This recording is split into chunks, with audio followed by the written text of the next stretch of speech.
जी, next हमारे पास B part है।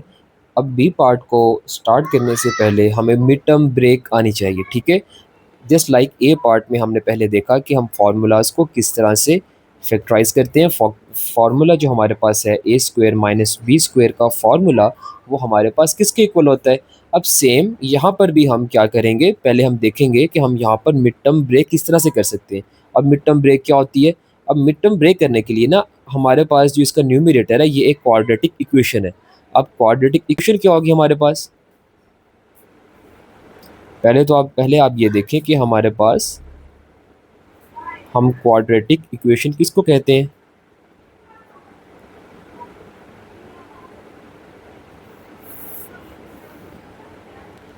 ऐसी इक्वेशन जिसमें हमारे पास जो हाईएस्ट पावर है वो हमारे पास अगर 2 होगी तो वो हमारे पास क्वाड्रेटिक इक्वेशन होगी, ठीक है? किसी भी इक्वेशन में जिसमें हमारे पास हाईएस्ट पावर जो है, जो हाईएस्ट डिग्री है या जिसको हम हाईएस्ट पावर कहते हैं, वो हमारे पास 2 होगी, ठीक है? 2 से जो है वो बड़ी ग्रेटर पावर नहीं होगी, और 2 से लेस अगर पावर होगी सब टर्म्स की, तो वो तो हमारे पास एक लीनियर इक्वेशन होगी। अब लीनियर के बाद हमारे पास क्वाड्रेटिक आती है। यहाँ पर हमारे पास जो पावर है वो 2 आ जाती है, ठीक है? सो इसकी डेफिनेशन में आप लिख सकते हैं equation having highest power of 2। Equation having highest power 2, जिसमें हमारे पास हाईएस्ट पावर 2 होगी, उसको हम यहाँ पर क्वाड्रेटिक इक्वेशन कहेंगे। अब ये जो हमारे पास ये जो फ्रैक्शन है, इसमें हमारे पास यहाँ पर क्वाड्रेटिक एक्सप्रेशन गिवन है। अब क्वाड्रेटिक एक्सप्रेशन और इक्वेशन क्या होंगी? अब अगर तो हमारे पास इक्वल टू का साइन है तो वो हमारे पास एक इक्वेशन होगी, सिंपल वर्ड्स में बता रहा हूँ। और अगर हमारे पास इक्वल टू का साइन नहीं है, जस्ट हमारे पास ये सिर्फ टर्म्स लिखी है, तो ये हमारे पास एक क्वाड्रेटिक या एक एक्सप्रेशन होगा। अब इस क्वाड्रेटिक एक्सप्रेशन को किस तरह से सॉल्व कर सकते हैं? फर्स्ट ऑफ ऑल हम यहाँ पर इसका न्यूमरेटर को देख लेते हैं कि हमारे पास इसका जो न्यूमरेटर है वो क्या होगा।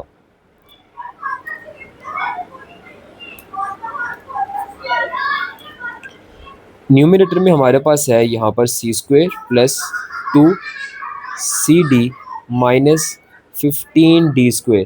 अब इस एक्सप्रेशन को सॉल्व करने के लिए हम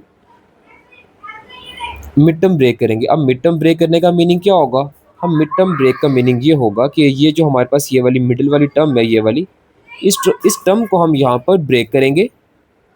हम इसको यहाँ पर ऐसे दो पार्ट्स में ब्रेक करेंगे कि अगर इन पार्ट्स को प्लस या माइनस किया जाए, इन दो नंबर्स को अगर प्लस या माइनस किया जाए, तो हमारे पास ये जो टर्म है, मिडिल टर्म है ये वाली, ये हमारे पास आ जाए। और अगर इन्हीं दो नंबर्स को मल्टीप्लाई किया जाए तो हमारे पास ये लास्ट वाली टर्म आ जाए, ठीक है?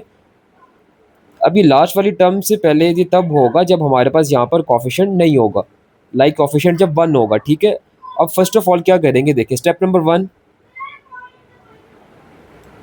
ये वाला जो टर्म है, स्टेप नंबर 1 जो हमारे पास है, स्टेप नंबर 1 में हम इस -15 को इसके कॉफिशेंट से मल्टीप्लाई करेंगे। इसका कॉफिशेंट हमारे पास सी स्क्वायर का क्या कॉफिशेंट है?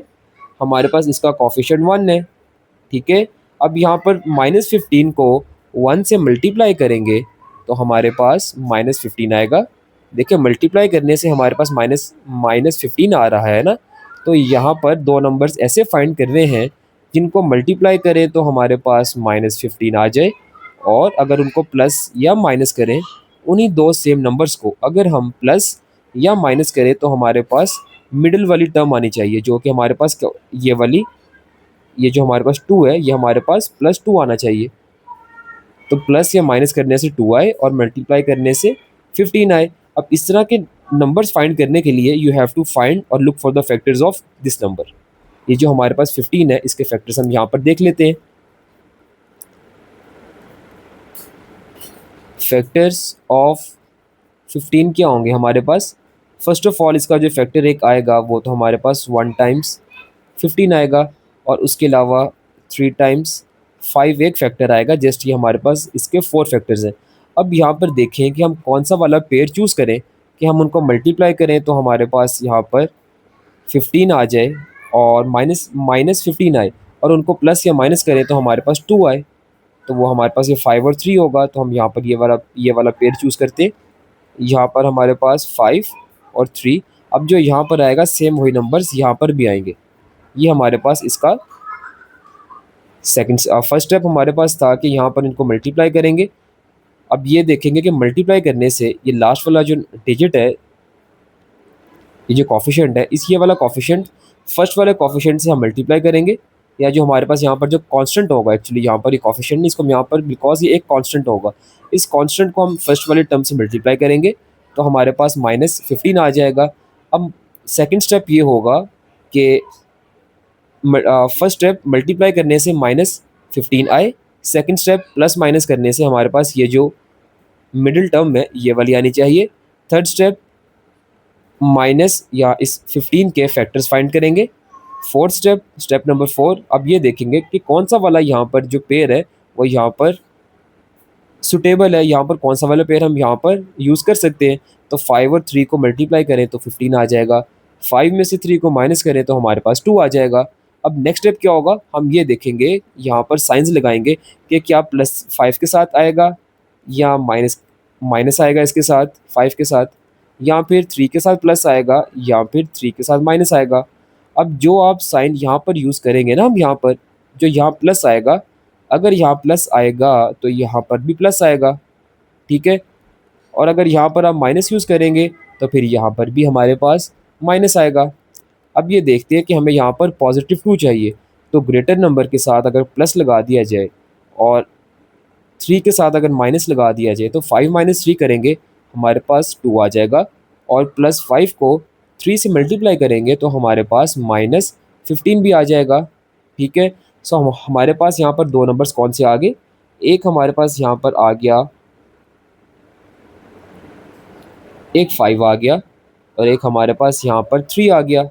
अब इसकी फैमिली कौन सी थी हमारे पास, ये देखिए इसकी फैमिली हमारे पास ये वाली, ये CD वाली फैमिली है ना यहाँ पर। तो यहाँ पर 5 के साथ CD आएगा और 3 के साथ भी हमारे पास CD आएगा। और साइंस कौन से थे हमारे पास, 3 के साथ हमारे पास नेगेटिव था और इस 5 के साथ हमारे पास पॉजिटिव था। तो ये क्या आ जाएगा हमारे पास, अगर इसको हम यहाँ पर अब बॉक्सेस को फिनिश करके यहाँ पर लिखें तो ये हमारे पास आ जाएगा +5 CD -3 CD आ जाएगा, ठीक है। और बाकी जो टर्म्स हैं -15D² ये इसी तरह से आएगा और ये C² भी हमारे पास इसी तरह से आएगा, ठीक है। अब नेक्स्ट क्या होगा, अब नेक्स्ट हम यहाँ पर ये जो फर्स्ट 2 टर्म्स हैं हम यहाँ से कॉमन लेंगे और जो नेक्स्ट 2 टर्म्स हैं हम यहाँ से कॉमन लेंगे। तो फर्स्ट 2 टर्म्स में से हमारे पास C कॉमन आ रहा है, हम यहाँ से C को कॉमन लेंगे तो हमारे पास ब्रैकेट में C + 5D रह जाएगा। C कॉमन लेने का मीनिंग कि हम इन दोनों नंबर्स को C पर डिवाइड करेंगे, C पर डिवाइड करेंगे, C + 5D रह जाएगा हमारे पास ब्रैकेट में। और नेक्स्ट 2 टर्म्स में से अगर आप देखें तो एक माइनस कॉमन आएगा, 3 भी कॉमन आएगा और एक D भी कॉमन आएगा। अब -3D कॉमन लेंगे तो हमारे पास यहाँ पर -3CD को 3D पर डिवाइड करें तो हमारे पास सिर्फ एक C रह जाएगा। अब माइनस बाहर कॉमन लिया था तो जो साइन है वो हमारे पास चेंज हो जाएंगे, ये वाला टर्म भी हमारे पास पॉजिटिव हो जाएगा, ये जो हमारे पास -3 था ये हमारे पास जस्ट एक पॉजिटिव C रह जाएगा। और ये वाला माइनस जब बाहर कॉमन लेंगे तो यहाँ पर हमारे पास एक प्लस आ जाएगा, ठीक है। और 15 को 3 पर डिवाइड करेंगे तो हमारे पास 5 आएगा, एक D हमने यहाँ से बाहर कॉमन लिया था तो D² को अगर D पर डिवाइड करें तो हमारे पास एक सिंगल D रह जाएगा, ठीक है। अब कॉमन लेने के बाद आपने ये देखना है कि क्या आपकी ये वाली दोनों ब्रैकेट सेम है, ये वाली ब्रैकेट और ये वाली ब्रैकेट। अगर तो ये दोनों ब्रैकेट्स अगर आपकी सेम है, अगर ये दोनों ब्रैकेट्स आपकी सेम हैं दैट मीन्स आपने मिड टर्म ब्रेक बिल्कुल ठीक की है। बट अगर ये दोनों ब्रैकेट्स आपके पास सेम नहीं है, अगर यहाँ पर प्लस या माइनस का कोई डिफरेंस आ रहा है या किसी नंबर का या किसी वेरिएबल का यहाँ पर कोई भी डिफरेंस अगर आ रहा है, ये ब्रैकेट सेम नहीं है, that means you have made a mistake, आपने मिड टर्म ब्रेक में कोई मिस्टेक की है, ठीक है। आप चेक करें कि क्या आपने उनके फैक्टर्स ठीक नहीं लिए या आपने साइन सही प्लेस नहीं किए, साइन सही नहीं लगाए या आपने कॉमन ठीक नहीं लिया, ठीक है। आप अगर तो आपके पास ये ब्रैकेट सेम है तो आपकी मिड टर्म ब्रेक ठीक हुई है। अब जो ब्रैकेट्स हमारे पास सेम हैं, उन ब्रैकेट्स को हम जस्ट यहाँ पर एक बार लिखेंगे। लाइक हमारे पास सेम जो ब्रैकेट सेम थी वो हमारे पास कौन सी वाली ब्रैकेट थी, वो हमारे पास सी प्लस 5d हमारे पास सेम, ये ब्रैकेट सेम है, ठीक है। और जो हमारे पास रिमेनिंग रह जाएगा, रिमेनिंग क्या रह जाएगा, एक ही हमारे पास सी रह जाएगा और एक ये हमारे पास -3d रह जाएगा। तो ये सी -3d को हम एक नेक्स्ट वाली ब्रैकेट में साथ इसके लिख देंगे, दैट्स इट। अब ये हमारे पास फैक्टर्स आ गए इस इक्वेशन के, जिसको हमने यहाँ पर फैक्टराइज किया, जिसकी हमने यहाँ पर मिड टर्म ब्रेक की, ठीक है। अब जो क्वेश्चन था वो तो हमारे पास क्वेश्चन ये वाला था।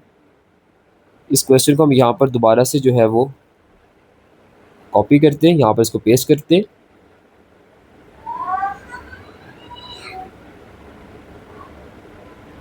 ये क्वेश्चन है हमारे पास, ठीक है। अब इसके न्यूमरेटर को जब हमने यहाँ पर फैक्टराइज किया तो ये हमारे पास किसके इक्वल आया था, ये तो हमारे पास इसके ये वाला इसके आया था ना एक बार, यहाँ पर ये वाला इसके इक्वल था यहाँ पर। तो इसके न्यूमरेटर की जगह पर हम यहाँ पर लिखेंगे c plus 5d bracket close, और यहाँ पर लिखेंगे c माइनस 3d आएगा, ठीक है। अब इसके डिनोमिनेटर में अगर आप देखें तो हमारे पास यहाँ से 4c कॉमन आ रहा है।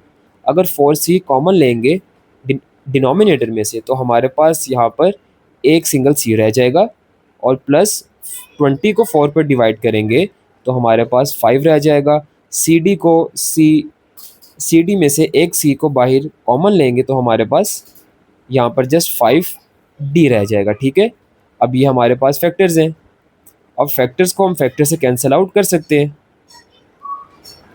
तो यहाँ पर ये देखें c प्लस 5d, इस c प्लस 5d से कैंसिल आउट हो जाएगा और हमारे पास जो इसका आंसर आएगा that will be c minus 3d divided by 4c is our answer.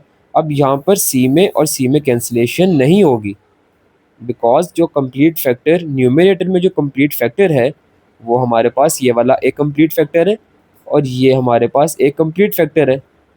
अब इसके यहाँ पर डिनोमिनेटर में कोई और फैक्टर है c माइनस 3d, और यहाँ पर 4c जो एक कंप्लीट फैक्टर है ये कोई और फैक्टर है, और ये वाला कंप्लीट फैक्टर हमारे पास कोई और फैक्टर है। सो फैक्टर्स और फैक्टर्स में कैंसिलेशन होगी, बट यहाँ पर ये दोनों फैक्टर्स डिफरेंट हैं। So that's why we can not cancel out this c with this c, और ये हमारे पास हमारा फाइनल आंसर है।